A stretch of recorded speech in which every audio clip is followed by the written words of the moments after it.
ভিক্ষুক আমাদের ক্লাসের মধ্যে চলে আসলো কিভাবে? দারোয়ানের চোখ ফাঁকি দিয়ে চলে আসছে মনে হয়।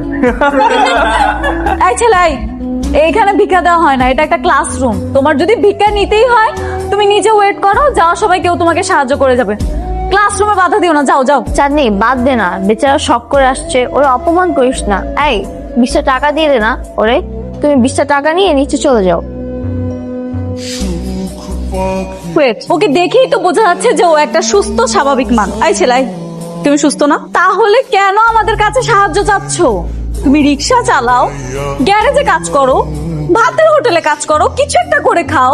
সুস্থ স্বাভাবিক মানুষ, মানুষের কাছে কেন সাহায্য চাবে তুমি? আমি তো এই জায়গায় কোনো সাহায্য চাইতে আসিনি। সাহায্য চাইতে আসেনি? তাহলে কেন এসেছো? আমি এই জায়গায় এসে ইফতেখার স্যারের লগে দেখা করতে। এসব ধান্দা আমরা বুঝি।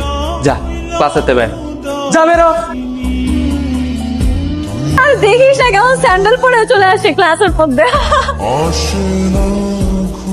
আচ্ছা, ইফতেখার স্যারের লগে দেখা করতে আইছি। আমি তো ইফতেখার স্যার, আমার কাছে কেন এসেছো বলো? আপনি ইফতেখার স্যার? হ্যাঁ। আমি ভুবনপুর গ্রাম থেকে আইছি। এই যে একটা চিঠি আছে।